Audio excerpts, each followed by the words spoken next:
Cypress Development Corp's flagship lithium project is located just east of Albemarle's Silver Peak mine in the heart of Clayton Valley, Nevada. A 12-hole exploration drill program for lithium-enriched claystone on Cypress's 100% controlled properties is now underway. Cypress Development Corp trades on the TSX Venture Exchange, symbol CYP, the Pink CYDVF, and on Frankfurt's C1Z1. For more information, please visit our website, cypressdevelopmentcorp.com. You're listening to HowStreet.com radio, available online at TalkDigitalNetwork.com. Welcome to HowStreet.com radio, the online source for market opinions. Here is Jim Goddard. My guest is Hilliard Macbeth, author of the book When the Bubble Burst, Surviving the Canadian Real Estate Crash, version 2. He's also a portfolio manager and financial advisor in Edmonton. Hilliard, welcome back to the show, and glad that you're back to at least semi-health after a bout of pneumonia?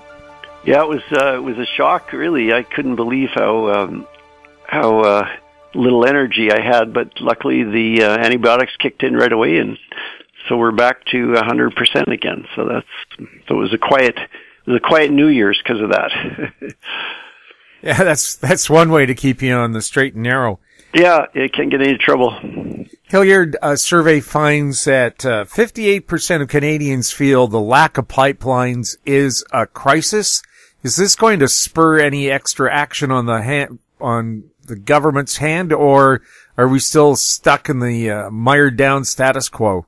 Well, I think the government's very aware of the feeling, and of course in Alberta it's much higher. It's over 80% of the people in Alberta. So, but what has happened, I think, is that the Canadians generally are more aware of the importance of it because of the volume of dollars that are involved in selling the oil to the U.S. primarily. I guess it all goes to the U.S. now, and obviously there's lots of people that aren't convinced it's a good idea to build more pipelines, but generally there's a worry. I think there's a worry generally about the economy in Canada because we obviously are seeing a slowdown in the real estate. I think some of the latest numbers are abysmal in terms of the number of sales, and that'll eventually spill over into new construction and pricing. And so and then if oil can't leave our biggest export, well, maybe cars are bigger. It depends on the price of oil, but it's either cars or oil. People are worried, and then of course the automobile industry and is hit by shutdowns by General Motors in Oshawa, and worries about the U.S. being anti-trade now. So there's a lot of worries in Canada about the economy, and I guess we've had a really good run in Canada without. We didn't even have a very severe recession in 08-09 when the rest of the world had basically a very deep recession. Canada sailed through with pretty mild situation. So we've had a good run, and but now the things are lining up, and I guess it's a crisis, but it's in the context of probably a bigger concern about Canada's what is the direction going to be for the Canadian economy in the next few years. Yes, and do we have enough high tech to replace oil and gas? It's hard to replace this volume of oil and gas. It's a huge, it's a 3.5 million barrels a day at $50 a barrel. It's a huge amount of money. And certainly the high-tech industry is employing quite a few people in Toronto and Waterloo and Vancouver and places like that. Even Edmonton and Calgary got some high-tech, but the dollar volumes are not as generous. Certainly the wages in the high-tech sector are much lower than they are in the energy sector or the mining sector. So it's a big change for Canada. It's happening all over the world. It isn't just Canada. Other people are having to adjust away from a commodity-based economy, like Australia is struggling with that now too. But the double whammy of real estate turning down at the same time as oil and gas, that's especially harsh on Canada, I think. Do politicians realize when they take measures to bring house prices down that it's hurting the economy? I think I think they see it as the measures were put in, and it's a year now. This month when the new guidelines came in for B20, and that was applied to purchases where people have the minimum 20% down payment, and then before that, there were changes made to the insured mortgage purchases with insured mortgages, and they tightened up the rules. And I think they thought they were just cooling off the market. I don't think they really expected that the market would get as slow as it's getting, and as I predicted in my book. But I don't think they thought for a minute it would be anything worse than just maybe a soft landing or something. I don't think they realized the full extent of it. But it's also inevitable. It wouldn't have really mattered, if they hadn't tightened those guidelines. There's no guarantee that the banks would have still been willing to, and the shadow banks would have been still willing to lend. Once they see the real estate sales plummeting and prices starting to weaken, the lenders are going to get nervous. And so the appraisals come back at 10% lower than they were, or 20% lower than they were. And then the loan size is shrunk by that amount or even more. And the next thing you know, people can't buy the places they want to buy. And so, and then the bank starts seeing a few people defaulting, and then they get even more cautious. So it's what they call pro-cyclical, and it's stupid, but it seems to be the world we live in, where when the boom's on and the prices are really high, the rules are really loose, and everybody's encouraged to just go for it. And then when things start to slow down, everything tightens up, which just makes the downturn worse.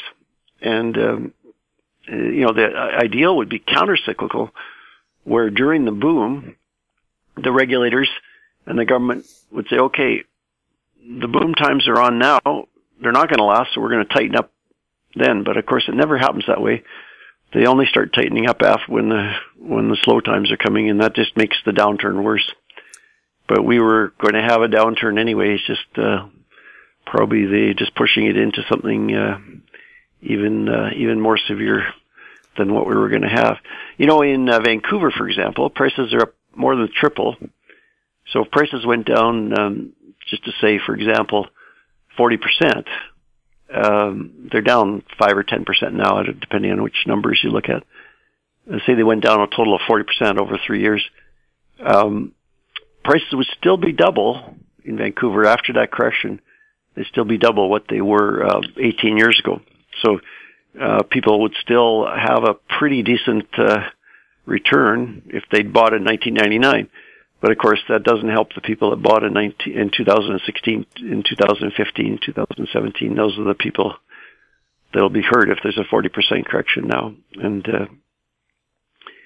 there will be people that just won't be able to carry their houses, and that's when you get the price drops happening. So far, you haven't seen too many desperate people. But in Vancouver, there's over 5,000 homes for sale at $1 million or higher. So even if 10% of those people, 500 of them, get desperate, there'll be some bargains start to show up. Or so-called bargains. Yeah. Yeah, I don't know if they'll drop their prices 40%. But some of the spec builders, there's a lot of spec builders, and brand new houses, of course, they're very expensive. The spec builder probably has $3 or $4 million into it. He's probably not willing to drop his price below what his cost is, and until he gets into receivership or bankruptcy, or the lender takes over or whatever. But those guys, spec builders and real estate, they don't borrow at 4% or whatever the rest of us borrow at.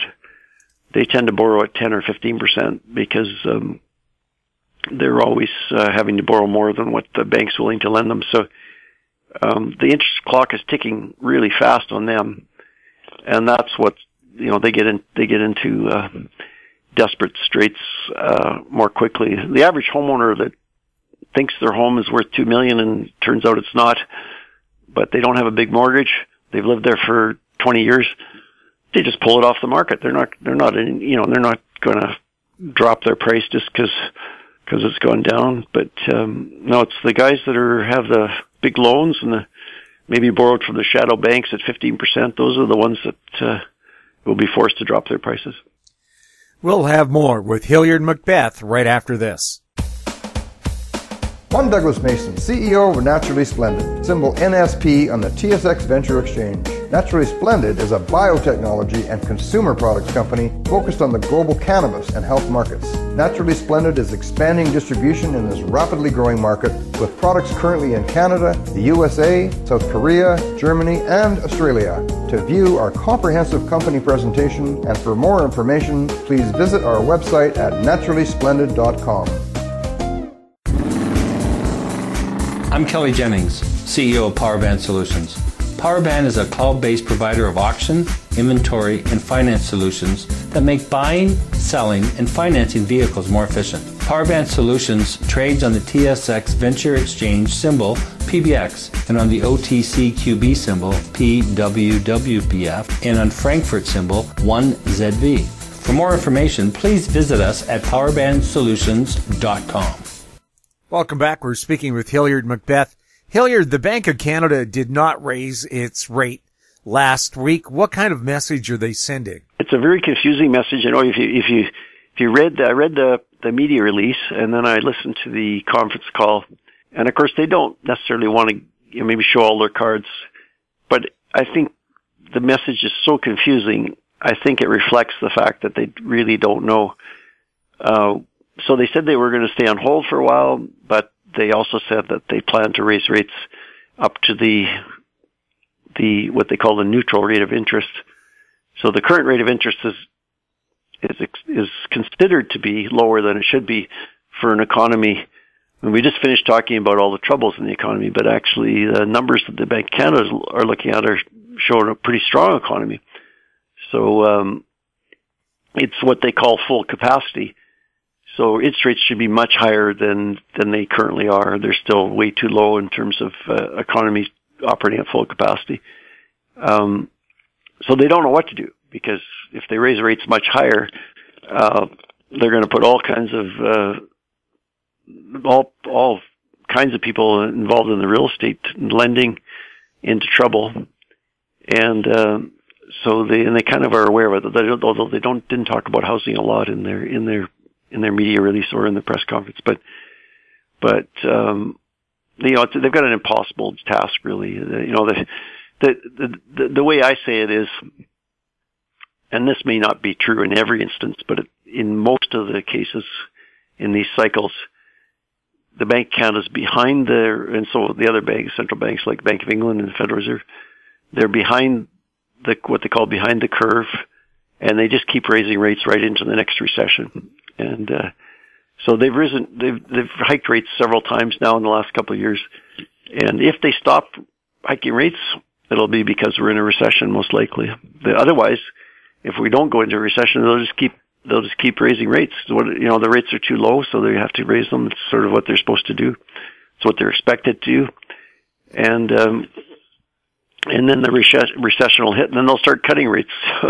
So there's actually some pretty strong academic evidence. A fellow named Richard Werner has done some of the academic work, and he shows that really the central banks don't lead it; they follow. They're basically, interest rates are going up because the economy is strong, and then the central banks adjust their rates to keep up with market rates. So it's not like they're the ones that are driving it higher.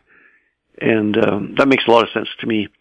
So if that's true, then they'll keep raising rates if Canada isn't already in a recession. But there is a chance that Canada's already in a recession because of the slowdown in real estate. It's a huge component of the economy, much bigger than the real estate component was in the U.S. in 2006 before their financial crisis. So even a small slowdown in real estate, and this is not a small slowdown, this is a big slowdown, it's going to start showing up in the GDP fairly quickly. We'll have more with Hilliard Macbeth right after this. Grand Portage Resources recently completed the 2018 drill program on its 100% controlled Herbert Gold Discovery property located in the prolific Juneau Belt in southeast Alaska. Drill results are expected through late 2018. Past drill results included numerous multi-ounce gold assays on multiple veins. Grand Portage trading symbols are GPG on the TSX Venture, GPTRF on the OTCQB, and GPB on Frankfurt. For more information, please visit our website, grandportage.com. Don't miss out. Stay informed. Receive the HowStreet.com weekly recap with thought-provoking podcasts, radio, and articles delivered to your inbox. Sign up for the HowStreet.com weekly recap on our homepage at HowStreet.com. Welcome back. We're speaking with Hilliard Macbeth. Hilliard, going back to pipelines, I hear there's a proposal perhaps that Aboriginal investors would take over the Trans Mountain Pipeline. Would that be a good move, and would that end a lot of the controversy? Well, I think they'll be allowed to invest in it. I don't know much more than what you read in the papers, but the idea is to maybe get those groups on side so there'd be less opposition. But even within the Aboriginal community, there's people that are in favor of the pipeline and people that are against the pipeline. So it's a really complicated challenge. And I remember back in Northern Gateway times when the previous government was in charge, and they were trying to go through northern BC, and they had all kinds of problems getting agreement. And that was one of the proposals, was to allow the Aboriginal groups to invest in it, but that wouldn't necessarily end all of the controversy. So it could be a good idea. I don't know. The government would prefer not to be the only purchaser or the only owner of this pipeline. And the existing pipeline is actually making a good return. So it's not like the government is losing money on this; they're actually making money on it. But the question is, what about the expansion, which is several $billion? And they would love to have other investors in there to help them with the expansion rather than doing it all by themselves. But if they have to do it by themselves, and if they can get approval, I suspect they will. And as I recall, the judge that ordered a review of the approval process also said the review had to be finished by the end of January. So we're only a couple of weeks away from what the judge expected. Now, whether that's going to happen, I don't know, but it would be a very good thing to have the expansion, I guess, from the point of view of the oil and gas industry in Alberta. I was noticing the way it works in Alberta, as people probably know, in the winter is when the most busy season is, because that's when the ground is frozen and they can get the heavy equipment out on the ground. And normally there's a whole bunch of rigs that go out into the and start drilling at this time of the year in December and January.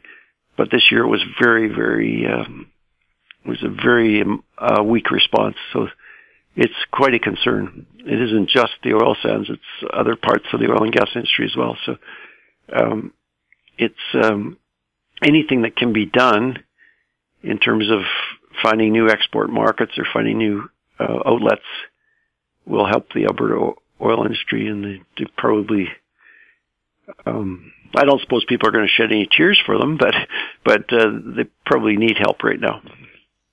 Well, this whole thing where we have multiple parties either approving or disapproving of pipelines or oil development, this goes back quite a ways, doesn't it? I was involved in a reception for a delegation of people that came from Japan in 1970. I think it was 1975, and they were looking at investing in the oil sands at that time. And the company was called the Japan Oil Sands Company, but I think there was a lot of government involvement as well. But there was a group of, I think maybe 10 of them or something, and I happened to know the translator that was doing the Japanese-English translation. And after they left, I asked her, I said, what did they say about us, about Canada, and what did they think about Canada? What was their impression? And they said, they said some nice things, but then she said, they also said that the fighting between the provincial and the federal governments and all the different levels of government that we have in Canada is a serious problem for Canada because it's going to hold us back. In Japan, when they decided, at least prior to their start of the peak of their boom in '89, but before that, from the Second World War till the late '80s, the whole country would, if they decided they were going to do something, like become the number one car manufacturer in the world, for example, which they did, they all get on board, and there isn't a lot of dispute. But in Canada, and it's getting worse, I think, we try and do something, and there's so many different points of view, we can't get anything done. And they identified that back in 1975 as a problem. So we've got way too many levels of government in Canada, way too many divisions of power, and back then it was Alberta and Ottawa fighting over the oil and gas jurisdiction, and today it's, I guess, somewhat different, although similar as well. But the risk is that we can't move quickly enough and we get left behind, because there are jurisdictions in the world like Japan, or the new one now, I guess, is China, where if they decide they're going to do something. I was reading about the new airport I think it's in Shanghai, second airport, 7 runways. It's going to handle 80 million passengers a year. They started building it 3 years ago, and it will be finished in September. And there's a new train from the center of the city out to the railway, and there's a new subway that was also being built. And I mean, they got all of that done in 3 years. It's just absolutely spectacular.